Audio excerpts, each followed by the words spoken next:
இப்போ கெமிஸ்ட்ரி பார்க்கலாம். இப்போ கெமிஸ்ட்ரி பார்க்குறோம். இந்த கெமிஸ்ட்ரியில் வந்து நம்ம என்ன எடுத்துக்கிறோம்னாக்கா,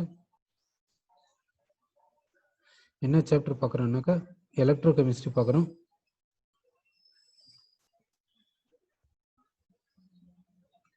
எலக்ட்ரோ கெமிஸ்ட்ரி பார்க்குறோம். இந்த எலக்ட்ரோ கெமிஸ்ட்ரியில் நம்ம பார்த்தது என்னன்னாக்கா எலக்ட்ரோட்ஸை பற்றி பார்த்தோம். இப்போ நெக்ஸ்ட் எலக்ட்ரோட்ஸை பற்றி பார்த்துருக்கோம். நெக்ஸ்ட் நம்ம என்ன பார்க்க போகிறோம்னாக்கா எலக்ட்ரோடு பொட்டன்ஷியல். எலக்ட்ரோடு பொட்டன்ஷியல்ன்ட்டு பார்க்கலாம். எலக்ட்ரோடு பொட்டன்ஷியல்னா என்னன்ட்டு பார்க்கலாம். சரி, இப்போ எலக்ட்ரோடு பொட்டன்ஷியல்ன்றது பார்க்கறதுக்கு வந்து நம்ம என்ன எடுத்துக்கலாம், மெட்டல் அயான் எலக்ட்ரோடு எடுத்துக்கலாம். Metal ion electrode, metal ion electrode எடுத்துக்கலாம். மெட்டல் அயான் எலக்ட்ரோடு எடுத்துக்கிறோம். சரி, ரிடாக்ஸ் எலக்ட்ரோடுனா என்னன்னு கேட்குறீங்களா? ரிடாக்ஸ் எலக்ட்ரோடுனா நீங்கள் என்ன கேட்டிருக்கீங்கன்னா, ரிடாக்ஸ் எலக்ட்ரோடுனா என்னன்னு கேட்டிருக்கீங்க. ரிடாக்ஸ் எலக்ட்ரோடுக்கு ஒரு எக்ஸாம்பிள் எடுத்துக்கணும். பார்த்தீங்களா, ஸ்டானஸ் அண்ட் ஸ்டானிக். ஸ்டானஸ்ன்றது ஒரு சொல்யூஷன், ஸ்டானிக்ன்றதும் ஒரு சொல்யூஷன். ஓகே, இப்போ நீங்கள் என்ன கேட்டிருக்கீங்கன்னா ரிடாக்ஸ் எலக்ட்ரோடுனா என்னன்னு கேட்டிருக்கீங்க. ரிடாக்ஸ் எலக்ட்ரோடுனா என்ன பண்ணுறோன்னாக்கா, இங்கே சொல்யூஷன் எடுத்துக்கிறோம். இந்த சொல்யூஷனில் என்ன எடுத்துக்கிறோம்னா ஸ்டானஸ் என்ற சொல்யூஷன் எடுத்துக்கிறோம், ஸ்டானிக் என்ற சொல்யூஷன் எடுத்துக்கிறோம், ஸ்டானிக் என்ற சொல்யூஷன் எடுத்துக்கிறோம், platinum wire, platinum black, platinum foil, platinum black. இப்போ இதை எப்படி கனெக்ட் பண்ணிக்கிறோம். இதில் இந்த ஸ்டானஸ் என்ன பண்ணும், ஸ்டானஸ் எதுக்கு போகும்னு யோசிச்சு பாருங்க. ஸ்டானஸ் வந்து ஸ்டானிக்காக மாறும் அப்படின்னா ஆக்சிடேஷன் போகுது. ஸ்டானிக் வந்து ஸ்டானஸாக மாறும் அப்படின்னா ரிடக்ஷனுக்கு போகுது. ரிடக்ஷனுக்கு போகிறதும் ஆக்சிடேஷனுக்கு போகிறதும் ஒரே சப்ஸ்டன்ஸ் தான், ஒரே சப்ஸ்டன்ஸ் தான். ரிடக்ஷனுக்கும் ஆக்சிடேஷன் போகிறது ஒரே சப்ஸ்டன்ஸ் தான், ஒரே சொல்யூஷனாக ஒரே இடத்துல இருக்குது. அதனால தான் இந்த எலக்ட்ரோடு வந்து என்னன்னு சொல்கிறோன்னா ரிடாக்ஸ் எலக்ட்ரோடு அப்படி சொல்லுவோம், ரிடாக்ஸ் எலக்ட்ரோடுன்னு சொல்லுவோம். சரி, இன்னொன்று நீங்கள் என்ன கேட்டிருக்கீங்கன்னா ஆனோடுனா என்னன்னு கேட்டிருக்கீங்க. ஆனோடுனா அங்கே ஆக்சிடேஷன் நடக்கும். எங்கே ஆக்சிடேஷன் நடக்குதோ அதை வந்து ஆனோடுன்னு சொல்லுவோம், எங்கே ரிடக்ஷன் நடக்குதோ அதை வந்து கேத்தோடுன்னு சொல்லுவோம். சரிங்க, அடுத்த பாயிண்ட் பார்க்கலாம். அடுத்த பாயிண்ட் வந்து என்ன பண்ணுறேன்னா, இப்போ வந்து எலக்ட்ரோடு பொட்டன்ஷியல்னா என்னன்னு பார்க்க போகிறோம். எலக்ட்ரோடு பொட்டன்ஷியலுக்காக நம்ம என்ன பண்ணியிருக்கோம்னா மெட்டல் அயான் எலக்ட்ரோடு எடுத்துக்கணும். இப்போ நம்ம ஃபஸ்ட்டு என்ன பார்க்கணும்னா மெட்டல்னா என்ன, மெட்டல் எப்படி இருக்கும், மெட்டல்னா என்ன, மெட்டல் எப்படி இருக்கும்ன்ட்டு நம்ம பார்க்க போகிறோம். சரி, மெட்டலுக்கு எக்ஸாம்பிள், ஃபார் எக்ஸாம்பிள் என்ன எடுத்துக்கிறோம்னாக்கா ஜிங்க் மெட்டல் எடுத்துக்கலாம். ஜிங்க் மெட்டல் எடுத்துக்கிறோம். இப்போ இந்த ஜிங்க் மெட்டல் எப்படி இருக்கும் அன்ட்டு நம்ம பார்க்கலாம். ஜிங்க் மெட்டல் எப்படி இருக்கும் அன்ட்டு பார்க்கலாம். ஜிங்க் மெட்டல் எப்படி இருக்குன்னா, சப்போஸ் ஜிங்க் மெட்டல் பீஸ் இது போல் எடுத்துக்கிறோம். இதுதான் zinc metal piece. Zinc metal piece இது மாதிரி எடுத்துக்கணும். ஜிங்க் மெட்டல் பீஸில் என்ன இருக்குன்னாக்கா ஜிங்க் ஆட்டம்ஸ் இருக்கும். ஜிங்க் மெட்டல் பீஸில் என்ன இருக்குதுன்னா ஜிங்க் ஆட்டம்ஸ் இருக்குது. ஜிங்க் ஆட்டம்ஸ் இருக்குது. ஜிங்க் மெட்டல் பீஸில் என்ன இருக்குதுன்னா ஜிங்க் ஆட்டம்ஸ் இருக்குது. ஜிங்க் ஆட்டம்ஸ் என்ன பண்ணுன்னா ஒரு பர்டிகுலர் பிளேஸில் ஆக்குப்பை பண்ணியிருக்கும். Zinc atoms, zinc metal atoms, zinc metal ராட்ல ஜிங்க் மெட்டல் ஆட்டம்ஸ் இருக்குது. மெட்டல் ஆட்டம்ஸ் இது மாதிரி இருக்குது. இந்த மெட்டல் ஆட்டம்ஸ் ஒவ்வொரு மெட்டல் ஆட்டமும் எப்படி எக்ஸிஸ்ட் ஆகும்னா மெட்டல் கேட்டையானா எக்ஸிஸ்ட் ஆகும். ஒவ்வொரு மெட்டல் ஆட்டம்ஸும் எப்படி எக்ஸிஸ்ட் ஆகும்னா மெட்டல் கேட்டையான்ஸாக எக்ஸிஸ்ட் ஆகும். அப்படின்னா இந்த ஜிங்க் மெட்டல் என்ன பண்ணுதுன்னா 2 எலக்ட்ரான்ஸை லூஸ் பண்ணிட்டு ஜிங்க் மெட்டல் அயானா எக்ஸிஸ்ட் ஆகுது. இது போல அதே போல இந்த ஜிங்க் மெட்டல் ஆட்டமும் என்ன பண்ணுதுன்னா 2 எலக்ட்ரான்ஸை லூஸ் பண்ணிட்டு மெட்டல் கேட்டையானா எக்ஸிஸ்ட் ஆகுது. அது போல ஒவ்வொரு மெட்டல் ஆட்டமும் என்ன பண்ணுதுன்னா மெட்டல் கேட்டையானா எக்ஸிஸ்ட் ஆகுது. இந்த மெட்டல் கேட்டையானா என்னன்னு சொல்லுவாங்கன்னா கெர்னல்ஸ் சொல்லுவாங்க. இந்த கெர்னல்ஸ் என்ன பண்ணுனாக்கா ஒரு ஃபிக்ஸ்டு பொசிஷன்ல ஆக்குப்பை பண்ணின்னு அதே பொசிஷன்ல இருக்கும். அப்போ ஜிங்க் மெட்டல் பீஸ் எடுத்துக்கினா அதுல ஜிங்க் மெட்டல் ஆட்டம்ஸ் இருக்கும். ஒவ்வொரு ஜிங்க் மெட்டல் ஆட்டமும் 2 எலக்ட்ரான்ஸை லூஸ் பண்ணிட்டு ஜிங்க் மெட்டல் கேட்டையான்ஸா இருக்கும். அந்த கேட்டையான்ஸ் என்னன்னு சொல்றாங்கன்னா கெர்னல்ஸ் சொல்றாங்க. இந்த கெர்னல்ஸ் என்ன பண்ணுன்னா ஒவ்வொரு கெர்னலும் ஒரு பொசிஷனை ஆக்குப்பை பண்ணிக்கின்னு ஒவ்வொரு பொசிஷன்ல இருக்கும். சரி, இப்போ ஒவ்வொரு ஜிங்க் ஆட்டமும் என்ன பண்ணுச்சு 2 எலக்ட்ரான்ஸை லூஸ் பண்ணிச்சுல, அந்த எலக்ட்ரான்ஸ் ஒவ்வொரு ஜிங்க் ஆட்டமும் லூஸ் பண்ண 2 எலக்ட்ரான்ஸ் மொத்தமா சேர்த்திக்கோங்க. மொத்தமா சேர்த்தன எலக்ட்ரான்ஸ் எப்படி இருக்குன்னா அப்படியே ஒரு கிளவுடா இருக்குங்க. அப்படியே எப்படி இருக்குன்னாக்கா ஒரு கிளவுடா இருக்கும். அப்படியே எப்படி இருக்குன்னாக்கா ஒரு கிளவுடா இருக்கும். அப்போ அந்த எலக்ட்ரான்ஸ் எப்படி இருக்குதுன்னா அப்படியே ஒரு கிளவுடா இருக்குதுங்க. அப்படியே ஒரு கிளவுடா இருக்குங்க. அந்த எலக்ட்ரான்ஸ் எப்படி இருக்குன்னா ஒரு கிளவுடா இருக்கும். அந்த எலக்ட்ரான்ஸ் எப்படி இருக்குன்னா ஒரு கிளவுடா இருக்குங்க. இப்போ அந்த எலக்ட்ரான்ஸ் எல்லாமே எப்படி இருக்குதுன்னா அப்படியே இப்படி கிளவுடா இருக்குதுங்க. அந்த எலக்ட்ரான்ஸ் எல்லாமே எப்படி இருக்குதுன்னா ஒரு கிளவுடா இப்படி இருக்குது. இப்போ இங்க பாயிண்ட் அவுட் பண்ணது என்னன்னாக்கா எலக்ட்ரான் கிளவுட். அந்த எலக்ட்ரான் கிளவுட் எங்க இருக்குதுன்னா எல்லா இடத்துலயும் இருக்கும். இந்த எலக்ட்ரான் கிளவுட் எங்க இருக்குதுன்னா எல்லா இடத்துலயும் இது போல இருக்குதுங்க. அந்த எலக்ட்ரான் கிளவுட் இப்படி இருக்குதுங்க. எலக்ட்ரான் கிளவுட் ஒரு இடத்துல இருக்காதுங்க, எல்லா இடத்துலயும் இருக்கும். எலக்ட்ரான் அனும்போது கிளவுடுன்னு தானங்க சொல்லணும். கிளவுட் வந்து எல்லா இடத்துலயும் இப்படி இருக்குதுங்க. கிளவுட் வந்து எலக்ட்ரான் கிளவுட். இந்த எலக்ட்ரான் கிளவுட்ல எத்தனை எலக்ட்ரான்ஸ் இருக்குதுன்னாக்கா ஒவ்வொரு மெட்டல் ஆட்டமும் 2 எலக்ட்ரான்ஸை லூஸ் பண்ணிக்குது. அந்த 2 எலக்ட்ரான்ஸ் இங்க இருக்குதுங்க. 2 எலக்ட்ரான்ஸ் மொத்தமா அது அப்படியே கிளவுடா இருக்கும். இப்போ பாத்தீங்கன்னா ஸ்கைல வந்து கிளவுடு நீங்க பார்க்கலாம். ஸ்கைல வந்து கிளவுட நீங்க பார்க்கலாம். அந்த கிளவுடு வந்து ஒரு இடத்துல இருக்குமா? யோசிச்சு பாருங்க. ஒரு இடத்துல இருக்காது. அப்படியே எப்படி ஸ்ப்ரெட் ஆயிருக்கும். அது போல இந்த எலக்ட்ரான்ஸ் வந்து கிளவுடா இருக்கும். அதாவது இது என்னன்னு சொல்லுவாங்கன்னா எலக்ட்ரான் சி மாடல்னு சொல்லுவாங்க. அதாவது எலக்ட்ரான் சி மாடல்னா ஏன் எலக்ட்ரான் சி மாடல்ன்றது இதை சொல்றாங்க அன்ட்டு பார்த்தீங்கன்னா எதுக்காக இது எலக்ட்ரான் சி மாடல்ன்ட்டு சொல்றாங்கன்ட்டு பார்த்தீங்கன்னாக்கா இது கடல்ல பார்த்தீங்கன்னா சீல பார்த்தீங்கன்னா ஓஷன்ல பார்த்தீங்கன்னா மவுண்டைன்ஸ் இருக்கும். மவுண்டைன்ஸ் பார்த்தீங்கன்னாக்கா ஒரு ஃபிக்ஸ்டு பொசிஷன்ல இருக்கும். அது போல இந்த கெர்னல்ஸ் இருக்குது. அது போல இந்த Zn2+ அயான்ஸ் இருக்குது. இந்த Zn2+ அயான் எப்படின்னா இது ஒரு கெர்னல். இது எப்படி சீல பார்த்தீங்கன்னா எப்படி மவுண்டைன் ஒரு இடத்துல இருக்குமோ அது போல இந்த ஃபிக்ஸ்டு பொசிஷன் இந்த ஜிங்க் அயான் இந்த இடத்துலயே இருக்கும், வேற எங்கேயும் போகாது. அதே போல இந்த ஜிங்க் அயான் இந்த இடத்துல இருக்கும், வேற எங்கேயும் போகாது. இந்த ஜிங்க் அயான் இங்கே இருக்கும், வேற இடத்துலயும் போகாது. ஒவ்வொரு ஜிங்க் ஆட்டமும் 2 எலக்ட்ரான்ஸை லூஸ் பண்ணிட்டு ஜிங்க் அயானா மாறி இருக்குது. அந்த 2 எலக்ட்ரான்ஸ் மொத்தமா சேர்ந்து இது போல எலக்ட்ரான் கிளவுடா இப்படி இருக்குது. அப்படி இருக்குது. சரி. அடுத்து வந்து பாத்தீங்கன்னா இந்த கெர்னல் என்ன பண்ணுன்னா இந்த எலக்ட்ரான் கிளவுட பிடிச்சி அட்ராக்ட் பண்ணுங்க. அதே நேரத்துல இந்த எலக்ட்ரான் கிளவுட் என்ன பண்ணுன்னா இந்த கெர்னலை பிடிச்சி அட்ராக்ட் பண்ணுங்க. அதே போல ஒவ்வொரு கெர்னலும் என்ன பண்ணுதுன்னா இந்த எலக்ட்ரான் கிளவுட அட்ராக்ட் பண்ணுதுங்க. அதே டைம்ல இந்த எலக்ட்ரான் கிளவுட் என்ன பண்ணுதுன்னா ஒவ்வொரு கெர்னலையும் அட்ராக்ட் பண்ணுதுங்க. இந்த அட்ராக்ஷனை தான் என்னன்னு சொல்லுவோம்னா மெட்டாலிக் பாண்டிங். மெட்டாலிக் பாண்டிங்னா இதாங்க. இந்த அட்ராக்ஷனை தான் என்னன்னு சொல்றேன்னா மெட்டாலிக் பாண்டிங். இந்த இந்த மாதிரி மெட்டாலிக் பாண்டிங் தான் மெட்டல் ஆட்டம்ஸ் மெட்டல்ல இருக்கும். மெட்டல்ல இருக்கக்கூடிய பாண்டிங்கை மெட்டாலிக் பாண்டிங் சொல்லுவோம். அந்த மெட்டாலிக் பாண்டிங் எப்படி இருக்குன்னாக்கா கெர்னல்ஸ் வந்து இந்த எலக்ட்ரான் கிளவுட் அட்ராக்ட் பண்றது, இந்த எலக்ட்ரான் கிளவுட் வந்து கெர்னல்ஸ் அட்ராக்ட் பண்றது. இதை தான் என்னன்னு சொல்றேன்னாக்கா மெட்டாலிக் பாண்டிங் அன்ட்டு சொல்றாங்க. இப்படி தாங்க இருக்கும் மெட்டல். மெட்டல்ன்றது இது போல இருக்கும் அன்ட்டு நம்ம சொல்றோங்க. சரி, மெட்டல்ன்றது எப்படி இருக்கும்ன்ட்டு நமக்கு தெரிஞ்சு போயிடுச்சு. இப்போ இங்க என்ன எடுத்துக்கணும்னாக்கா மெட்டல் அயான் எலக்ட்ரோடு எடுத்துக்கிறோம். மெட்டல் அயான் எலக்ட்ரோட்ல என்ன மெட்டல் எடுத்துக்கணும்னா ஜிங்க் மெட்டல் எடுத்துக்கணும். இப்போ நம்ம வந்து இந்த ஜிங்க் மெட்டலை வந்து எதுல டிப் பண்றோம்னாக்கா ஜிங்க் சல்ஃபேட் சொல்யூஷன்ல டிப் பண்ண போறோங்க. இப்போ இங்க சொல்யூஷன் எடுத்துக்கிறோம். இந்த சொல்யூஷன்ல என்ன இருக்குதுன்னா zinc sulphate solution. Zinc sulphate சொல்யூஷன்ல ஜிங்க் அயான்ஸ் இருக்கும், சல்ஃபேட் அயான்ஸ் இருக்கும். ஜிங்க் சல்ஃபேட் சொல்யூஷன்ல ஜிங்க் அயான்ஸும் சல்ஃபேட் அயான்ஸ் இருக்குது. இந்த ஜிங்க் சல்ஃபேட் சொல்யூஷன் இந்த வெசல்ல இவ்வளவு எடுத்துக்கணும். இப்போ இங்க என்ன பண்ணிருக்கோம்னாக்கா ஜிங்க் மெட்டல் ராடு இந்த ஜிங்க் மெட்டல் ராடை ஜிங்க் சல்ஃபேட் சொல்யூஷன்ல டிப் பண்ணிருக்கோங்க. இதை தான் யாருக்கு எக்ஸாம்பிள் சொல்றோம்னா மெட்டல் அயான் எலக்ட்ரோட் சொல்றோம். மெட்டலுக்கு என்ன எக்ஸாம்பிள் சொல்றோம்னா ஜிங்க் மெட்டல் சொல்றோம். மெட்டலுக்கு என்ன எக்ஸாம்பிள்னா ஜிங்க் மெட்டல் சொல்றோம். மெட்டல் அயானுக்கு என்ன எக்ஸாம்பிள் சொல்றோம்னா ஜிங்க் மெட்டல் அயான். மெட்டல் அயானுக்கு என்ன எக்ஸாம்பிள்னா ஜிங்க் மெட்டல் அயான் அப்படி சொல்லிட்டோம். சரி, ஒரு மெட்டலை அதாவது ஜிங்க் என்ற மெட்டலை zinc sulphate metal ion zinc அயான்ல டிப் பண்ணியிருக்கோம். சரி, இப்போ என்ன நடக்கும் பாத்தீங்கன்னாக்கா இந்த மெட்டல் ராட்ல எலக்ட்ரான் கிளவுட் மூவிங்ல இருக்கும். இந்த கெர்னல்ஸ் வந்து மூவிங்ல இருக்காது. சரி, அடுத்து பாத்தீங்கன்னா இந்த ஜிங்க் சல்ஃபேட் சொல்யூஷன் இருக்குது. இந்த ஜிங்க் சல்ஃபேட் சொல்யூஷன்ல என்னென்ன இருக்குதுன்னா இந்த வாட்டர் மாலிகுல்ஸ் இருக்குது. இந்த வாட்டர் மாலிகுல்ஸ் என்ன பண்ணுன்னா கம்ப்ளீட்டா மூவ் ஆயினே இருக்கும்.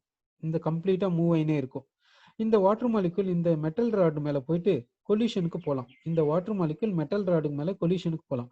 இந்த வாட்டர் மாலிகுல் என்ன பண்ணும் மெட்டல் ராடை போய் இடிச்சிட்டு இப்படி திரும்பி வரலாம். இது மாதிரி நடக்கும். அதே போல இந்த சல்ஃபேட் அயான்ஸ் என்ன பண்ணுன்னா இந்த சொல்யூஷன்ல எங்க வேணாலும் மூவ் ஆயினே இருக்கும். இந்த சல்ஃபேட் அயான் வந்து இந்த சொல்யூஷன்ல மூவ் ஆயினே இருக்கும். அப்படி மூவ் ஆயினே இருக்கும்போது இந்த சல்ஃபேட் அயன் போயிட்டு இந்த மெட்டல் ராடு மேல கொலிஷனுக்கு போகலாம். இந்த சல்ஃபேட் அயன் வந்து இந்த மெட்டல் ராடுக்கு மேல கொலிஷனுக்கு போகலாம். கொலிஷனுக்கு போயிட்டு இப்படி ரிட்டர்ன் ஆகலாம். அதே போல இந்த ஜிங்க் அயானும் இந்த சொல்யூஷன்ல எங்க வேணாலும் மூவ் ஆயினே இருக்கும். இந்த ஜிங்க் அயானும் இந்த சொல்யூஷன்ல எங்க வேணாலும் மூவ் ஆயினே இருக்கும். இது மூவ் ஆயினே இருக்கும்போது இந்த மெட்டல் ராடு மேல கொலிஷனுக்கு போகலாம். கொலிஷனுக்கு போயிட்டு இப்படி ரிட்டர்ன் ஆகலாம். சரி, எப்படி வேணாலும் நடக்கலாங்க. இப்படி நடக்கும்போது என்ன ஆகுனாக்கா, இந்த சல்ஃபேட் அயான் இந்த சொல்யூஷன்ல இருந்து இந்த மெட்டல் ராடு மேல இப்படி கொலிஷனுக்கு போகுது. அப்படி கொலிஷனுக்கு போகும்போது இந்த சல்ஃபேட் அயானுடைய சார்ஜ் வந்து 2-. இந்த 2- இந்த எலக்ட்ரான் கிளவுடுக்கும் இடையில ரிப்பல்ஷன் நடக்கலாம். அதே டைம்ல இந்த சல்ஃபேட் அயான் இந்த ஜிங்க் அயானை பிடிச்சி இழுக்கலாம், பிடிச்சி புல் பண்ணலாம். இந்த சல்ஃபேட் அயான் இந்த ஜிங்க் அயானை பிடிச்சி புல் பண்ணலாம். இது போல நடக்கும், புல் பண்ணும். அப்படி புல் பண்ணும் போது இந்த சல்ஃபேட் அயான் இந்த ஜிங்க் அயானை பிடிச்சி புல் பண்ணும். சப்போஸ் இந்த புல்லிங் பவர் இந்த மெட்டாலிக் பாண்டிங்கை விட அதிகமா இருந்தால் என்ன ஆகும்னு யோசிச்சு பாருங்க. இந்த சல்ஃபேட் அயான்ஸ் இந்த ஜிங்க் அயனை பிடிச்சி இழுக்குது. ஜிங்க் அயனை பிடிச்சி இழுக்கிறதுனால பிடிச்சி புல் பண்ணுது. இந்த புல்லிங் பவர் இந்த மெட்டாலிக் பாண்ட் ஸ்ட்ரென்த்தை விட அதிகமா இருந்துச்சுன்னா என்ன ஆகும் யோசிச்சு பாருங்க. இப்போ இந்த ஜிங்க் அயான் எங்க இருக்குன்னு யோசிச்சு பாருங்க. இந்த சல்ஃபேட் அயான்ஸ் வந்து இந்த ஜிங்க் அயானை புல் பண்ணுது. அந்த புல்லிங் பவர் வந்து அதிகமா இருக்குது இந்த மெட்டாலிக் பாண்டிங்கை விட. அப்போ இந்த ஜிங்க் அயான் எங்க இருக்கும் யோசிச்சு பாருங்க. இந்த ஜிங்க் அயான் இந்த மெட்டல் ராட்ல இருக்குமா இல்ல சொல்யூஷனுக்கு போகுமா அன்ட்டு யோசிச்சு பாருங்க. ஜிங்க் அயான் எங்கே போயிடும்னு பாருங்க.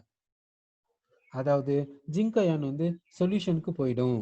இந்த ஜிங்க் அயான் எங்கேக்கு போயிடும்னாக்கா சொல்யூஷனுக்கு போயிடும்னு சொல்ல வரீங்க. சரி, அப்படின்னாக்கா ஜிங்க் அயான் வந்து சொல்யூஷனுக்கு போயிடுச்சுங்க. Okay, Zn2+ from metal rod goes to solution. அப்படின்னா Zn2+ மெட்டல் ராட்ல இருந்த Zn2+ வந்து சொல்யூஷனுக்கு போயிடுச்சுங்க. சரி, இப்போ Zn2+ வந்து மெட்டல் ராட்ல இருந்து சொல்யூஷனுக்கு போயிடுச்சு. ஓகே, இந்த Zn2+ இந்த மெட்டல் ராட்ல இருந்து சொல்யூஷனுக்கு போயிடுச்சுங்க. இந்த Zn2+ எங்கிருந்து இந்த Zn2+ இந்த மெட்டல் ராட்ல இருக்குது இல்ல, இந்த மெட்டல் ராட்ல இந்த Zn2+ இருக்குதுன்னா இது எங்கிருந்து வந்துச்சு? ஜிங்க் ஆட்டம் வந்து இது மாதிரி மெட்டல் அயனா மாறிச்சு. ஜிங்க் ஆட்டம் இது போல மெட்டல் அயனா மாறும்போது 2 எலக்ட்ரான்ஸை லூஸ் பண்ணிட்டு தான் இது போல மெட்டல் அயனா மாறிச்சு. அந்த 2 எலக்ட்ரான்ஸ் எங்க இருக்குதுன்னா இந்த மெட்டல்ல வந்து எலக்ட்ரான் கிளவுடா இருக்குது. இப்போ இந்த ஜிங்க் மெட்டல் அயான் இந்த சல்ஃபேட்னால சொல்யூஷனுக்கு போகுது இல்லைங்க. இந்த ஜிங்க் மெட்டல் அயான் இந்த சல்ஃபேட்னால சொல்யூஷனுக்கு போயிடுச்சுங்க. போகும்போது இது இது இது எலக்ட்ரான்ஸை ஒரு 2 எலக்ட்ரான்ஸை எலக்ட்ரான் கிளவுடு கொடுத்துச்சே, அந்த எலக்ட்ரான்ஸை வாங்கிக்கின்னு சொல்யூஷனுக்கு போகுமா இல்ல அந்த எலக்ட்ரான்ஸை எலக்ட்ரான் கிளவுட்லயே விட்டுட்டு சொல்யூஷனுக்கு போகுமா யோசிச்சு பாருங்க. இப்போ இந்த சல்ஃபேட்னால இந்த ஜிங்க் மெட்டல் அயான் சொல்யூஷனுக்கு போகுதுங்க. சரி, இந்த ஜிங்க் மெட்டல் அயான் ஃபர்ஸ்ட்ல என்ன பண்ணுச்சுன்னா ஜிங்க் ஆட்டமா இருந்துச்சுங்க. அந்த ஜிங்க் ஆட்டம் தாங்க இது மாதிரி ஜிங்க் மெட்டல் அயனா மாறிச்சு. அந்த ஜிங்க் ஆட்டம் இந்த ஜிங்க் மெட்டல் அயனா மாறும்போது ஒரு 2 எலக்ட்ரான்ஸை இந்த எலக்ட்ரான் கிளவுடுக்கு கொடுத்துருக்குதுங்க. இப்போ இந்த ஜிங்க் மெட்டல் அயான் இந்த சொல்யூஷனுக்கு போகுதுங்க. யாரால? இந்த சல்ஃபேட்னால. இந்த ஜிங்க் மெட்டல் அயான் சொல்யூஷனுக்கு போகும்போது அந்த 2 எலக்ட்ரான்ஸை இந்த எலக்ட்ரான் கிளவுட் கிட்டே விட்டுட்டு போகுமா இல்ல எலக்ட்ரான்ஸை வாங்கிக்கின்னு ஜிங்க் ஆட்டமா சொல்யூஷனுக்கு போகுமா? சரி, அப்படின்னா நீங்க என்ன சொல்ல வரீங்கன்னா இந்த Zn2+ சொல்யூஷனுக்கு போது எலக்ட்ரான்ஸை இங்கேயே விட்டுட்டு போயிருதுங்க. ஸோ எலக்ட்ரான்ஸை இங்கேயே விட்டுட்டு போகுதுன்னா அதனுடைய மீனிங் பார்த்தீங்கன்னா இனிஷியல்ல இருந்த ஜிங்க் ஆட்டம் இந்த இடத்துல இனிஷியலா பார்த்தீங்கன்னா ஜிங்க் ஆட்டம், அந்த ஜிங்க் ஆட்டம் ஜிங்க் அயானா மாறி அந்த ஜிங்க் அயான் சொல்யூஷனுக்கு போது எலக்ட்ரான்ஸை விட்டுட்டே போகுது. அப்படின்னா எலக்ட்ரான்ஸை லூஸ் பண்ணிட்டு போகுதுன்னாக்கா இந்த ப்ராசஸ்க்கு ஏதாவது பேர் இருக்குதா? இந்த ப்ராசஸ்க்கு ஏதாவது நேம் இருக்குதா? ஏதாவது ஆக்சிடேஷன் இல்ல ரிடக்ஷன், இங்க ஆக்சிடேஷன் ஆஃப் ரியாக்ஷன் நடந்திருக்குது இல்ல ரிடக்ஷன் ஆஃப் ரியாக்ஷன் நடந்திருக்குது, அது மாதிரி ஏதாவது சொல்ல முடியுமா? ஓகேங்க, நீங்க என்ன சொல்ல வரீங்கன்னா ஆக்சிடேஷன் நடந்திருக்குது. ஓகே, இப்போ என்ன நடந்திருக்குதுன்னா ஆக்சிடேஷன் நடந்திருக்குது. இப்போ என்ன நடந்துச்சுன்னா ஆக்சிடேஷன். இப்போ என்ன நடந்துச்சுன்னா ஆக்சிடேஷன் நடந்திருக்குதுன்னு சொல்லுவீங்க. Oxidation of reaction, oxidation of reaction நடந்திருக்குதுங்க. ஆக்சிடேஷன்ன்றது ஒரு ஆஃப் ரியாக்ஷனுங்க, ரியாக்ஷன் கிடையாது. சரி, ஆக்சிடேஷன் நடந்திருக்குதுன்ட்டு சொல்றோங்க. சரி, ஓகே. அடுத்த பாயிண்ட் பார்க்கலாங்க. அப்படின்னா இந்த இந்த இடத்துல என்ன நடந்துச்சுன்னா ஆக்சிடேஷன் நடந்துச்சு. ஆக்சிடேஷன் என்ன அர்த்தம்னாக்கா இங்க ஆக்சிடேஷன் நடந்திருக்குது அப்படின்னா என்ன அர்த்தம்னாக்கா இங்க இருக்கக்கூடிய Zn2+ சொல்யூஷனுக்கு போயிருது. எலக்ட்ரான்ஸ் வந்து அது அந்த Zn2+ ப்ரொடியூஸ் ஆகிறதுக்கு ஜிங்க் 2 எலக்ட்ரான்ஸ் லூஸ் பண்ணிருக்குல்ல, அந்த 2 எலக்ட்ரான்ஸ் இந்த எலக்ட்ரான் கிளவுட்லயே இருக்குது. அப்படின்னா எலக்ட்ரான்ஸ் லூஸ் பண்ணிட்டு ஜிங்க் ஆட்டம் எலக்ட்ரான்ஸை இங்கே லூஸ் பண்ணிட்டு ஜிங்க் மெட்டல் அயனா மாதிரி சொல்யூஷனுக்கு வந்துடுச்சு. அப்படின்னா இங்க ஆக்சிடேஷன் நடந்திருக்குது அன்ட்டு நம்ம சொல்றோம். அப்படின்னா ஒரு மெட்டல் மெட்டல் அயான்ல டிப் பண்ணும்போது மெட்டல் அயான் எலக்ட்ரோட்ல என்ன நடக்குதுன்னா ஆக்சிடேஷன் ஆஃப் ரியாக்ஷன் நடக்குது அன்ட்டு சொல்றோம். ஆக்சிடேஷன் ஆஃப் ரியாக்ஷன் நடக்குதுன்ட்டு சொல்றோம். சரிங்க, இப்போ ஆக்சிடேஷன் நடக்குதுன்னா இப்போ ஏதோ ஒரு ப்ராசஸ் நடக்குதுன்னு வச்சுக்கோங்க, அதுக்குன்னு ஒரு ஸ்ட்ரென்த் இருக்கு இல்லைங்க. இப்போ ஏதோ ஒரு ப்ராசஸ் நடக்குதுன்னா அதுக்குன்னு ஒரு ஸ்ட்ரென்த் இருக்கு இல்லைங்க, அதுக்குன்னு ஒரு டெண்டன்சி இருக்கு இல்லைங்க. அந்த ஸ்ட்ரென்த்தை தான் பொட்டன்ஷியல்னு சொல்லுவோம் இல்லைங்க. அப்படின்னா இப்போ சொல்லுங்க. சரி, நீங்க என்ன கேக்குறீங்கன்னா ஏன் ஜிங்க் வந்து Zn2+ மாறுது அன்ட்டு நீங்க கேக்குறீங்க. ஏன் ஜிங்க் வந்து Zn2+ மாறுதுன்ட்டு சொல்ல வரீங்க. இங்க இருக்கக்கூடிய ஜிங்க் மெட்டல் அயனா மாறலன்னு வச்சுக்கோங்க. இது ஆட்டமா தானங்க இருக்கும். ஆட்டம்ஸ்க்கு இடையில அட்ராக்ஷன் எப்படி இருக்கும் யோசிச்சு பாருங்க. அதே ஆட்டம் மெட்டல் அயனா மாறிட்டு இது போல எலக்ட்ரான் கிளவுட் ப்ரொடியூஸ் ஆயிட்டு இப்போ இந்த எலக்ட்ரான் கிளவுட இந்த எலக்ட்ரான் கிளவுட் யாரெல்லாம் அட்டாக் பண்ணுது? எல்லா கெர்னல்ஸையும் அட்டாக் பண்ணுதுங்க. அதாவது இந்த ஜிங்க் மெட்டல் ஆட்டம் இங்கிருந்த ஜிங்க் மெட்டல் அயனா மாறி 2 எலக்ட்ரான்ஸ் கொடுத்துச்சு. அந்த 2 எலக்ட்ரான்ஸ் இந்த எலக்ட்ரான் கிளவுட்ல இருக்குது. அந்த 2 எலக்ட்ரான்ஸ் இங்க இருக்கக்கூடிய எல்லா கேட்டையான்ஸையும் அட்ராக்ட் பண்ணுதுங்க. அப்படின்னா ஸ்ட்ரென்த் எப்படி இருக்கும் பாருங்க, அட்ராக்டிவ் ஃபோர்ஸ் எப்படி இருக்கும் கொஞ்சம் யோசிச்சு பாருங்க. அதே இது ஜிங்க் ஆட்டமா இருந்துச்சுன்னா ஆட்டம்க்கு இடையில அட்ராக்ஷன் எப்படி இருக்கும் யோசிச்சு பாருங்க. ஆட்டம்ஸ்க்கு இடையில இருக்கக்கூடிய அட்ராக்ஷன் ஃபோர்ஸ் அதிகமா இல்ல மெட்டாலிக் பாண்டிங்னுடைய ஸ்ட்ரென்த் அதிகமா யோசிச்சு பாருங்க. எதனுடைய ஸ்ட்ரென்த் அதிகம்னு யோசிச்சு பாருங்க. மெட்டாலிக் பாண்டிங்னுடைய ஸ்ட்ரென்த் அதிகமா இருக்கும். ஆட்டம்க்கு இடையில ஃபோர்ஸ் ஆஃப் அட்ராக்ஷன் வந்து கம்மியா இருக்கும். அதனால தானேங்க இத இருக்கக்கூடிய 118 எலிமெண்ட்ஸ்ல சில எலிமெண்ட்ஸை மெட்டல்ஸ்ன்னு சொல்றோம், சில எலிமெண்ட்ஸை நான் மெட்டல்ஸ்ன்னு சொல்றோம். மெட்டல்ஸ்க்கு வந்து ஸ்ட்ரென்த் அதிகமா இருக்குதுன்னு தானேங்க அர்த்தம். அப்ப மெட்டல்ஸ்க்கு ஸ்ட்ரென்த் அதிகமா இருக்கிறதுனால தான் அதுல இருக்கக்கூடிய பாண்டிங்கை வந்து மெட்டாலிக் பாண்டிங்ன்ட்டு தனியா சொல்றோம். ஏன் அயானிக் பாண்டிங்னு சொல்லக்கூடாதா? ஏன் கோவலன்ட் பாண்டிங்னு சொல்லக்கூடாதா? ஏன் வேண்டர்வால்ஸ் ஃபோர்ஸ் ஆஃப் அட்ராக்ஷன் சொல்லக்கூடாதா? அப்படியெல்லாம் சொல்லாம மெட்டாலிக் பாண்டிங்ன்ட்டு தனியா சொல்றோம். ஏன்னா மெட்டலுக்கு வந்து ஸ்ட்ரென்த் வந்து அதிகம் நான் மெட்டல்ஸை விட. அந்த ஸ்ட்ரென்த்தை எக்ஸ்பிளைன் பண்றதுக்காக தான் இது போல எலக்ட்ரான் கிளவுட் மாடலை இன்ட்ரோடியூஸ் பண்ணியிருக்காங்க. இந்த எலக்ட்ரான் கிளவுட் மாடல் மூலியமா மெட்டாலிக் பாண்ட் ஸ்ட்ரென்த்தை எக்ஸ்பிளைன் பண்றாங்க. அப்படின்னாக்கா இப்ப சொல்லுங்க, இங்க இருந்த ஜிங்க் மெட்டல் அயானா நம்ம கன்சிடர் பண்ணிக்கணுமா இல்ல ஜிங்க் ஆட்டமாவே கன்சிடர் பண்ணிக்கணுமா யோசிச்சு பாருங்க. சரிங்க, இப்ப நெக்ஸ்ட் ஸ்டெப்புக்கு போறோம். இந்த சல்ஃபேட் அயானால இங்க இருக்கக்கூடிய ஜிங்க் அயான் வந்து சொல்யூஷனுக்கு போச்சு. 2 எலக்ட்ரான்ஸை லூஸ் பண்ணிங்கன்னு சொல்யூஷனுக்கு போச்சுங்க. இந்த Zn2+ from metal rod goes to solution. இந்த ப்ராசஸ் என்னன்னு சொல்றேன்னா ஆக்சிடேஷன் ஆஃப் ரியாக்ஷன். இந்த ப்ராசஸ் என்னன்னு சொல்றேன்னா ஆக்சிடேஷன் ஆஃப் ரியாக்ஷன் சொல்றேங்க. இப்ப சொல்லுங்க, ஒரு ரியாக்ஷன் நடக்குதுன்னா இங்க ஆக்சிடேஷன் ஆஃப் ரியாக்ஷன் நடக்குதுன்னா இந்த Zn2+ சொல்யூஷனுக்கு போகுதுன்னா Zn2+ from metal rod has some tendency to go to solution. நல்லா பார்த்துக்கோங்க இந்த சென்டென்ஸை. Zn2+ from metal rod has some tendency to go to solution. இந்த Zn2+ இந்த மெட்டல் ராட்ல இருக்கக்கூடிய Zn2+க்கு சொல்யூஷனுக்கு போறதுக்கு சம் ஸ்ட்ரென்த் இருக்குங்க. அந்த ஸ்ட்ரென்த்தை என்னன்னு சொல்லலாம்? இந்த Zn2+ மெட்டல் ராட்ல இருந்து சொல்யூஷனுக்கு போகுது இல்லைங்க, அந்த டெண்டன்சியை என்னன்னு சொல்லலாம்? அந்த ஸ்ட்ரென்த்தை என்னன்னு சொல்லலாம்? அந்த ஸ்ட்ரென்த்துக்கு ஏதாவது பேர் இருக்குதா? பொட்டன்ஷியல். அந்த பொட்டன்ஷியலுக்கு என்ன பொட்டன்ஷியல்னு சொல்லாங்க? அதாவது Zn2 plus has some potential to go to solution. Zn2 plus from metal rod has some tendency, has some potential to go to solution. அதாவது இந்த இடத்துல zinc atom இருந்துச்சு. Zinc atom has some potential to lose 2 electrons to the electron cloud and goes to solution as zinc metal ion. That potential is called which potential? What potential? Electrode potential. Which type of electrode potential? Oxidation potential. அதுதான் என்னன்னு சொல்றேன்னாக்கா oxidation பொட்டன்ஷியல்ன்ட்டு சொல்றேங்க. சரி, இப்போ நமக்கு என்ன என்ன கிடைச்சிச்சுன்னா oxidation பொட்டன்ஷியல்ன்ட்டு கிடைச்சிச்சு. அப்படின்னா ஆக்சிடேஷன் பொட்டன்ஷியலை எப்படிங்க டிஃபைன் பண்றது? ஆக்சிடேஷன் பொட்டன்ஷியலை எப்படி டிஃபைன் பண்ணுவாங்க? Shall we say it is the tendency of metal to undergo oxidation சொல்லாங்களா? ஆக்சிடேஷன் பொட்டன்ஷியல்னா it is the tendency of metal rod to undergo oxidation சொல்லாங்களா? சரிங்க. அப்படின்னா ஆக்சிடேஷன் பொட்டன்ஷியல் என்னன்னா it is a tendency of metal to undergo oxidation. அதை வந்து oxidation potential and நம்ம சொல்றோங்க. சரி, இப்போ நெக்ஸ்ட் பாயிண்ட் பார்க்கலாங்க. இதுல இப்போ வந்து இங்க ஜிங்க் அயான் இருக்குதுங்க. இந்த சொல்யூஷன்ல பாத்தீங்கன்னா ஜிங்க் அயான் இருக்குதுங்க. இந்த சொல்யூஷன்ல இருக்கக்கூடிய ஜிங்க் அயான் இந்த மெட்டல் ராடுக்கு மேல கொலிஷனுக்கு போகுதுங்க. மெட்டல் ராடுக்கு மேல கொலிஷனுக்கு போகும்போது இங்க இருக்கக்கூடிய எலக்ட்ரான் கிளவுட் இந்த ஜிங்க் மெட்டல் அயானை அட்ராக்ட் பண்ணுதுங்க, புல் பண்ணுதுங்க. இங்க இருக்கக்கூடிய எலக்ட்ரான் கிளவுட் இந்த மெட்டல் அயானை அட்ராக்ட் பண்ணுதுங்க, புல் பண்ணுதுங்க.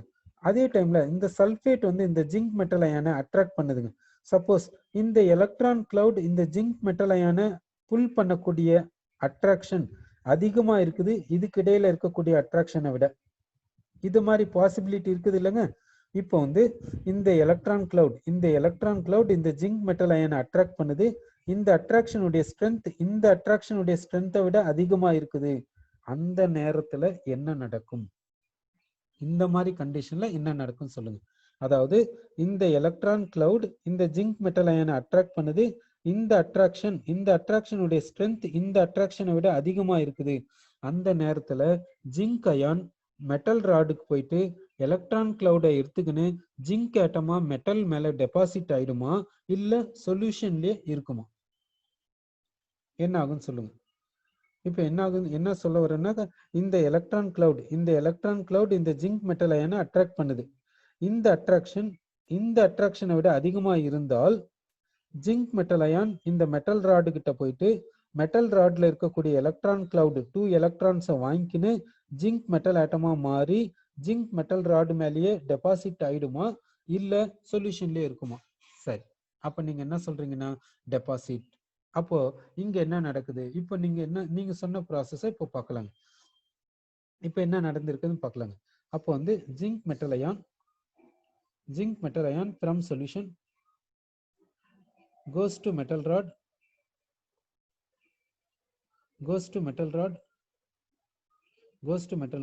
as zinc metal atom. Zinc metal ஆட்டமா ராடுக்கு போயிடுச்சுங்க. அப்போ வந்து இங்க ஜிங்க் மெட்டல் அயான் இந்த சொல்யூஷன்ல இருக்கக்கூடிய ஜிங்க் மெட்டல் அயான் இந்த மெட்டல் ராடு கிட்ட போயிட்டு இந்த மெட்டல் ராட்ல இருக்கக்கூடிய எலக்ட்ரான் கிளவுடை வாங்கிக்கின்னு என்னவா மாறுதுன்னா ஜிங்க் மெட்டல் ஆட்டமா மாறுது. இந்த ஜிங்க் மெட்டல் ஆட்டம் இந்த ராட் மேல டெபாசிட் ஆயிருதுங்க. இந்த ப்ராசஸ என்னன்னு சொல்லாங்க. இந்த ப்ராசஸ்க்கு ஏதாவது பேர் இருக்குதா? யோசிச்சு பாருங்க. இந்த ப்ராசஸ்க்கு ஏதாவது பேர் இருக்குதா? இந்த ஜிங்க் மெட்டல் அயான் சொல்யூஷன்ல இருக்கக்கூடிய zinc metal ion metal rod கிட்ட போயிட்டு மெட்டல் ராட்ல இருக்கக்கூடிய எலக்ட்ரான் கிளவுட்ல இருந்து 2 எலக்ட்ரான்ஸை வாங்கிக்கின்னு ஜிங்க் மெட்டல் ஆட்டமா மாறி அந்த ஜிங்க் மெட்டல் ஆட்டம் இந்த ராடு மேல டெபாசிட் ஆயிருதுங்க. இதுக்கு இந்த ப்ராசஸ்க்கு என்ன பேர் சொல்லுவீங்க? சரிங்க, இந்த ப்ராசஸ்க்கு நீங்க என்ன சொல்றீங்கன்னா ரிடக்ஷன். இந்த ப்ராசஸ்க்கு என்ன சொல்றீங்கன்னா ரிடக்ஷன் ஆஃப் ரியாக்ஷன் அப்படி சொல்ல வரீங்க. இப்போ நெக்ஸ்ட் என்ன பண்ணலாம்னாக்கா இப்போ இந்த சொல்யூஷன்ல இருக்கக்கூடிய ஜிங்க் மெட்டல் அயான் இந்த மெட்டல் ராடு கிட்ட போகுது இல்லைங்க. அந்த போறதுக்கு ஒரு ஸ்ட்ரென்த் இருக்குங்க, ஒரு அந்த போறதுக்கான சம் டெண்டன்சி இருக்குங்க. அந்த டெண்டன்சிய அந்த ஸ்ட்ரென்த்தை என்ன ஸ்ட்ரென்த்னு சொல்லலாம்? யோசிச்சு பாருங்க. இந்த ஜிங்க் மெட்டல் அயான் இந்த மெட்டல் ராடு மேல போகுது, இந்த மெட்டல் ராடு மேல போய் டெபாசிட் ஆகுது வித் சம் ஸ்ட்ரென்த். அந்த ஸ்ட்ரென்த் என்னன்னு சொல்றேன்னாக்கா பொட்டன்ஷியல். இந்த பொட்டன்ஷியலை தான் என்னன்னு சொல்றேன்னாக்கா ரிடக்ஷன் பொட்டன்ஷியல். இந்த பொட்டன்ஷியலை தான் என்னன்னு சொல்றேன்னாக்கா ரிடக்ஷன் பொட்டன்ஷியல். அப்படின்னாக்கா அப்போ ரிடக்ஷன் பொட்டன்ஷியல் என்னன்னு சொல்லுவோம்னாக்கா reduction potential na, it is the tendency of metal ion to undergo reduction. It is the tendency of metal ion to undergo reduction. இதுதான் என்னன்னு சொல்றேன்னாக்கா reduction potential அப்படி சொல்றாங்க. சரி, இப்போ இந்த சிஸ்டம்ல இந்த மெட்டல் அயான் எலக்ட்ரோட்ல என்ன நடக்குதுன்னா ஆக்சிடேஷன் நடக்குது, அதே டைம்ல ரிடக்ஷனும் நடக்குது. ஆக்சிடேஷன்னா மெட்டல் ராட்ல இருந்து ஜிங்க் அயான் சொல்யூஷனுக்கு வர்றது. ரிடக்ஷன்னா சொல்யூஷன்ல இருக்கக்கூடிய ஜிங்க் அயான் மெட்டல் ராடுக்குள்ள போயிருது, மெட்டல் ராடுக்குள்ள போறது. இதுதாங்க. அப்படின்னா இந்த ப்ராசஸ் இது போல நடந்துனே இருக்குதுங்க. இந்த ஒரு பக்கம் ஆக்சிடேஷன் நடக்குது, ஒரு பக்கம் ரிடக்ஷன் நடக்குது, இது போல நடந்துனே இருக்குதுங்க. ஒரு குறிப்பிட்ட டைம் வந்த பின்னாடி இந்த மெட்டலுக்கும் மெட்டல் அயானுக்கு இடையில ஏதாவது நடக்குமா, ஏதாவது ஒரு கண்டிஷனுக்கு வந்துருமா? ஒரு குறிப்பிட்ட டைம் பிரகாரம் இந்த ஆக்சிடேஷன் இது மாதிரி நடந்துனே போகுது, இந்த ரிடக்ஷன் நடந்துனே போகுது. இந்த ஆக்சிடேஷன் ஒரு பர்டிகுலர் ரேட்ல போயினே இருக்குது, ரிடக்ஷன் ஒரு பர்டிகுலர் ரேட்ல போயினே இருக்குது. ஒரு குறிப்பிட்ட டைம் வந்த பின்னாடி இங்க என்ன நடக்குன்னாக்கா இந்த மெட்டலுக்கும் மெட்டல் சொல்யூஷனுக்கும் இடையில என்ன வரும்னா ஈக்குலிபிரியம் வரும். ஈக்குலிபிரியம் வருங்க. ஈக்குலிபிரியத்தை அட்டைன் பண்ணுங்க. ஒரு குறிப்பிட்ட கண்டிஷன் வந்த பின்னாடி ஒரு குறிப்பிட்ட டைம் பிரகாரம் மெட்டலுக்கும் மெட்டல் சொல்யூஷனுக்கும் மெட்டாலிக் சொல்யூஷனுக்கு இடையில ஈக்குலிபிரியம் வரும். மெட்டலுக்கும் மெட்டல் அயான் சொல்யூஷனுக்கு இடையில ஈக்குலிபிரியம் வரும். சரி, இப்போ இந்த ஈக்குலிபிரியம் கண்டிஷன்ல இப்போ ஈக்குலிபிரியம் கண்டிஷனுக்கு வந்துடுச்சுங்க. இப்போ சொல்லுங்க, இப்போ ஈக்குலிபிரியம் கண்டிஷன்ல இந்த ஆக்சிடேஷன் பொட்டன்ஷியல் வேல்யூவையும் இந்த ரிடக்ஷன் பொட்டன்ஷியல் வேல்யூவையும் கம்பேர் பண்ணுங்க. இப்போ எந்த ஒரு சிஸ்டத்தையும் ஈக்குலிபிரியத்தில் எடுத்துக்கணும் இல்லைங்க. இப்போ ஈக்குலிபிரியத்தில் இருக்குதுங்க. இப்போ சிஸ்டம் வந்து ஈக்குலிபிரியத்தில் இருக்குது. சிஸ்டம் ஈக்குலிபிரியத்தில் இருக்கும்போது இப்போ ஈக்குலிபிரியத்தில் இருக்குதுங்க. இப்போ ஈக்குலிபிரியத்தில் இருக்கும்போது ஆக்சிடேஷன் பொட்டன்ஷியல் மேக்னிடியூடையும் ரிடக்ஷன் பொட்டன்ஷியல் மேக்னிடியூடையும் கம்பேர் பண்ணுங்க. இதுதானங்க கான்ஸ்டன்ட் வேல்யூவா இருக்கும், ஈக்குவலா இருக்கும். சரிங்க, எப்படிங்க சைன் எப்படிங்க இருக்கும்? சைன் எப்படிங்க இருக்கும்? இப்போ ரிடக்ஷன் பொட்டன்ஷியலும் ஆக்சிடேஷன் பொட்டன்ஷியலும் மேக்னிடியூட் ஈக்குவலா இருக்குன்னு சொல்லிட்டீங்க. சைன் எப்படி இருக்கும்? ரிடக்ஷன் பொட்டன்ஷியல் மேக்னிடியூடும் ஆக்சிடேஷன் பொட்டன்ஷியல் மேக்னிடியூடும் சேமா இருக்குது. சைன் எப்படி இருக்கும்? ரிடக்ஷன் பொட்டன்ஷியலுக்கும் ஆக்சிடேஷன் பொட்டன்ஷியலுக்கும் சைன் எப்படி இருக்குதுன்னா ஆப்போசிட்டா இருக்குது. அப்படின்னா நீங்க என்ன சொல்ல வரீங்கன்னா reduction potential is equal to minus of oxidation potential அப்படி சொல்ல வரீங்க. Reduction potential is equal to minus of oxidation potential அப்படி சொல்ல வரீங்க. இதுதாங்க எலக்ட்ரோட் பொட்டன்ஷியல்.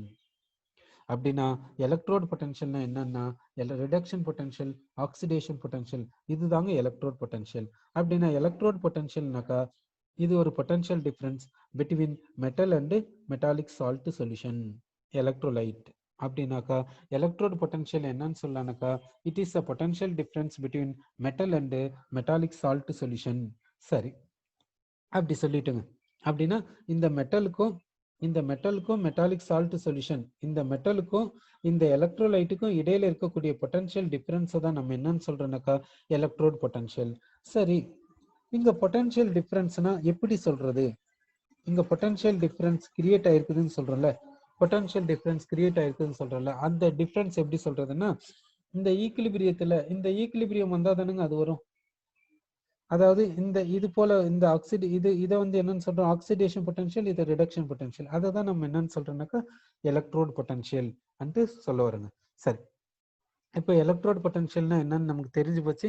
எலக்ட்ரோட் பொட்டன்ஷியல்னா என்ன சொல்றோம்னாக்கா ரிடக்ஷன் பொட்டன்ஷியல் சொல்றோம், ஆக்சிடேஷன் பொட்டன்ஷியல் சொல்றோம். ரிடக்ஷன் பொட்டன்ஷியல் ஆக்சிடேஷன் பொட்டன்ஷியல் எப்படி இருக்குன்னு சொல்றோம்னாக்கா ஈக்குவல் அண்ட் ஆப்போசிட்டா இருக்குன்னு சொல்ல வரோம். சரி, இப்போ நம்ம பார்க்க போறது என்னன்னாக்கா ஸ்டாண்டர்ட் எலக்ட்ரோட் பொட்டன்ஷியல். சரிங்க, இப்போ வந்து நீங்க என்ன கேட்குறீங்கன்னாக்கா இப்போ ஒருத்தர் கேட்டிருக்காங்க Zn2+ வந்து எப்படி எலக்ட்ரான்ஸை அக்செப்ட் பண்ணும், இது ஆல்ரெடி ஸ்டேபிள் கான்ஃபிகரேஷன்ல இருக்குது தானே அன்ட்டு பார்த்தீங்கன்னாக்கா Zn2+க்கு எலக்ட்ரானிக் கான்ஃபிகரேஷன் என்னன்னு பார்க்கலாங்க. ஜிங்க்குக்கு எலக்ட்ரானிக் கான்ஃபிகரேஷன் என்னன்னாக்கா 28182. இதுதான் ஜிங்க்குக்கான எலக்ட்ரானிக் கான்ஃபிகரேஷன். ஜிங்க் மெட்டல் அயானுக்கு எலக்ட்ரானிக் கான்ஃபிகரேஷன் என்னன்னாக்கா 2818.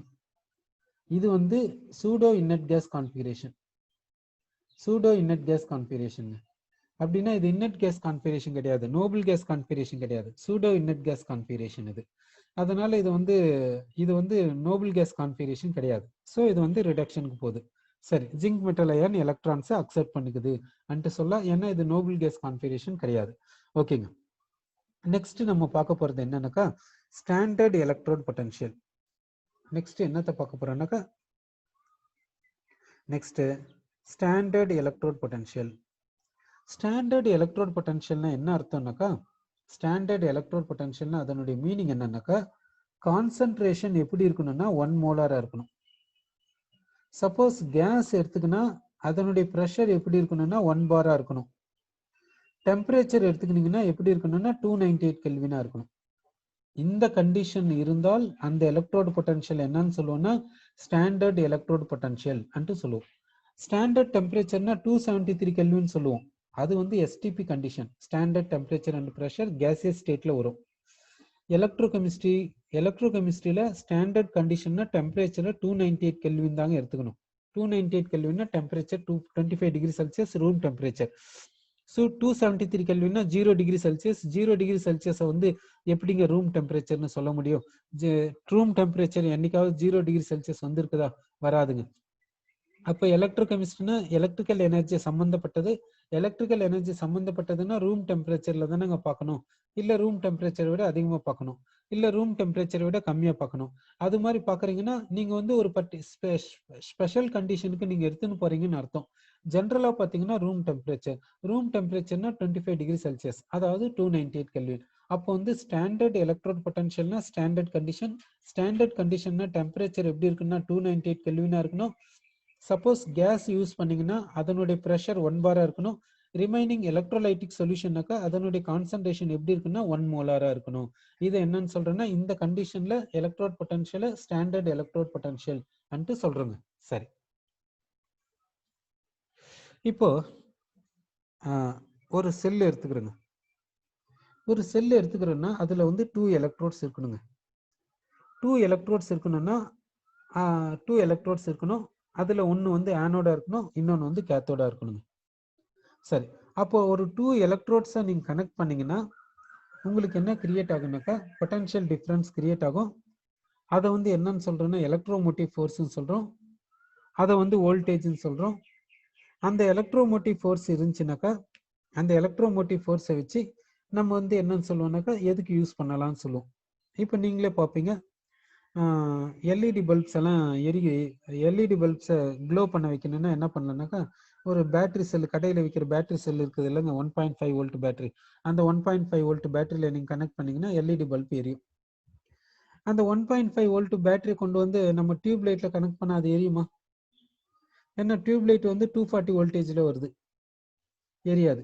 அப்படின்னாக்கா ஒரு டிவைஸும் ஒவ்வொரு வோல்டேஜில் ஒர்க் ஆகுங்க. ஒவ்வொரு டிவைஸும் ஒவ்வொரு வோல்டேஜில் ஒர்க் ஆகும். அப்படின்னா நமக்கு வந்து வோல்டேஜ் தேவைப்படுது. இப்போ வந்து ஒரு டிவைஸ் எடுத்துக்கிட்டீங்கன்னா, ஒரு செல் எடுத்துக்கிட்டீங்கன்னா அது ப்ரொடியூஸ் பண்ணக்கூடிய வோல்டேஜ் எவ்வளவு, அது ப்ரொடியூஸ் பண்ணக்கூடிய எலக்ட்ரோமோட்டிவ் ஃபோர்ஸ் எவ்வளவு, அது ப்ரொடியூஸ் பண்ணக்கூடிய பொட்டன்ஷியல் டிஃபரன்ஸ் எவ்வளவு அன்ட்டு நம்ம தெரிஞ்சுக்கணும். சரி, இப்போ ஒரு செல் எடுத்துக்கணும்னு வச்சுக்கோங்க. செல்லுன்னா 2 எலக்ட்ரோட்ஸை கனெக்ட் பண்ணுறீங்க.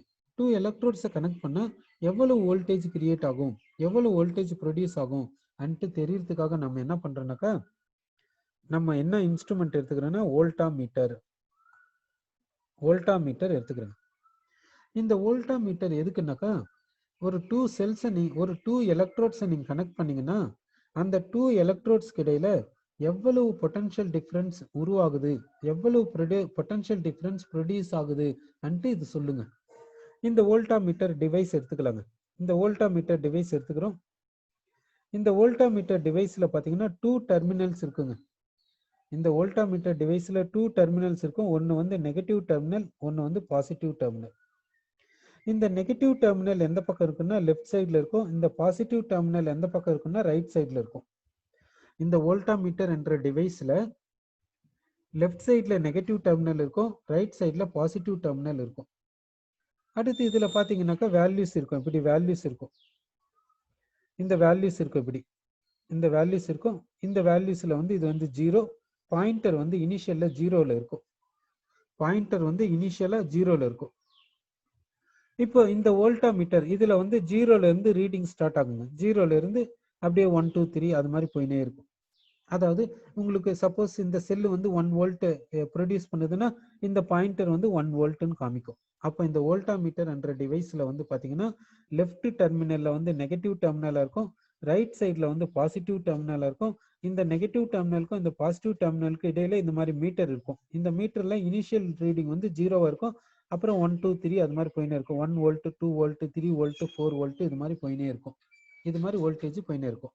சரி, இப்போ 2 எலக்ட்ரோட்ஸ் எடுத்துக்கிறீங்க. இப்போ நான் என்ன பண்றேன்னா ஒரு எலக்ட்ரோடு இங்க எடுத்துக்கிறேன், இன்னொரு எலக்ட்ரோட இங்க எடுத்துக்கிறேன். இந்த எலக்ட்ரோட இந்த லெஃப்ட் சைட்ல இப்படி நெகட்டிவ் டெர்மினல் கனெக்ட் பண்ணிடுறேன், இந்த எலக்ட்ரோட இப்படி பாசிட்டிவ் டெர்மினலுக்கு கனெக்ட் பண்ணிடுறேன். இப்படி கனெக்ட் பண்ணிட்டேங்க. 2 எலக்ட்ரோட்ஸ் எடுத்துக்கின்னு இந்த வோல்டாமீட்டர்ல கனெக்ட் பண்ணி விட்டாங்க. கனெக்ட் பண்ணி விட்ட பின்னாடி இந்த வோல்டாமீட்டர் இப்போ ரீடிங்கை காமிக்கணும். சப்போஸ் இந்த வோல்டாமீட்டர் ரீடிங்கை 0ன்னு காமிச்சிச்சுன்னா இந்த செல்லு வந்து ஒர்க் ஆகல, இந்த செல்லு வந்து ஒர்க் ஆகலன்னு அர்த்தம். இப்போ இந்த செல்லு ஒர்க் ஆகலன்னா அதனுடைய மீனிங் என்னன்னு பாருங்க. இந்த செல்லு வந்து ஒர்க் ஆகலன்னு அர்த்தம். இந்த செல்லு ஒர்க் ஆகலன்னு என்ன அர்த்தம்? ஆக்சிடேஷன் நடக்கல, ஆக்சிடேஷன் நடக்கல, அதே போல ரிடக்ஷனும் நடக்கல, ரிடக்ஷனும் நடக்கல. அதனுடைய மீனிங் ஆக்சிடேஷன் நடக்கல, ரிடக்ஷனும் நடக்கல, அதனால செல்லு வந்து ஒர்க் ஆகல. சரி சரி, என்ன பண்ணலாம் அன்ட்டு பாத்தீங்கன்னா இந்த 2 எலக்ட்ரோட்ஸ் ஆப்போசிட்டா கனெக்ட் பண்ணி பாருங்க. இப்போ இந்த 2 எலக்ட்ரோட்ஸ் இப்படி கனெக்ட் பண்ணிருக்கீங்களா, இதை அப்படியே மாத்துங்க. இந்த எலக்ட்ரோட எடுத்துன்னு வந்துட்டு இந்த எலக்ட்ரோட இந்த பக்கமும் இந்த எலக்ட்ரோட இந்த பக்கமும் கனெக்ட் பண்ணி பாருங்க. இப்போ செல்லு சப்போஸ் ஒர்க் ஆச்சுனாக்கா, செல்லு சப்போஸ் ஒர்க் ஆச்சுன்னா ஆக்சிடேஷன் நடக்குது, ரிடக்ஷன் நடக்குதுன்னு அர்த்தம். அப்படின்னா இந்த எலக்ட்ரோட்ஸை எப்படி கனெக்ட் பண்ணணும்னாக்கா, இந்த எலக்ட்ரோட்ஸ் எப்படி கனெக்ட் பண்ணணும்னாக்கா நெகட்டிவ் எலக்ட்ரோட நெகட்டிவ் டெர்மினலுக்கும் பாசிட்டிவ் எலக்ட்ரோட பாசிட்டிவ் டெர்மினலுக்கும் கனெக்ட் பண்ணாதான் இந்த 2 எலக்ட்ரோட்ஸ் ஒர்க் ஆகும். அப்போதான் செல்லு ஒர்க் ஆகுதுன்னு அர்த்தம். அப்போ நீங்க என்ன பண்றீங்க, என்ன சொல்றீங்க, நோ மூவ்மெண்ட் ஆஃப் எலக்ட்ரான்ஸா? மூவ்மெண்ட் ஆஃப் எலக்ட்ரான்ஸே இல்லைன்னா எப்படிங்க ஆக்சிடேஷன் ரிடக்ஷன்? ஓ சரிங்க, செல்லு ஒர்க் ஆகாத போது எலக்ட்ரான் மூவ் ஆகலைன்னு சொல்ல வரீங்களா? சரிங்க. இப்போ வந்து அப்போ செல்லு ஒர்க் ஆகுதுன்னா என்ன, செல்லு எப்போ ஒர்க் ஆகணும்னா நெகட்டிவ் எலக்ட்ரோட நெகட்டிவ் டெர்மினலுக்கும் பாசிட்டிவ் எலக்ட்ரோட பாசிட்டிவ் டெர்மினலுக்கும் கனெக்ட் பண்ணாதான் செல்லு ஒர்க் ஆகும், இல்லைன்னா செல்லு ஒர்க் ஆகாது. அப்படின்னாக்கா இந்த வோல்டாமீட்டரை யூஸ் பண்ணி, இந்த வோல்டாமீட்டரை யூஸ் பண்ணி எந்த எலக்ட்ரோடு நெகட்டிவ் எலக்ட்ரோடு எந்த எலக்ட்ரோடு பாசிட்டிவ் எலக்ட்ரோடுன்னு சொல்ல முடியுமா, சொல்ல முடியாதா? யோசிச்சு பாருங்க. இந்த வோல்டாமீட்டர் அப்படின்னா இந்த வோல்டாமீட்டர்ன்ற டிவைஸை வச்சு இந்த எலக்ட்ரோடு வந்து நெகட்டிவ், இந்த எலக்ட்ரோடு வந்து நெகட்டிவ் எலக்ட்ரோடு, இந்த எலக்ட்ரோடு வந்து பாசிட்டிவ் எலக்ட்ரோடு அப்படி சொல்ல முடியுமா, சொல்ல முடியாதா?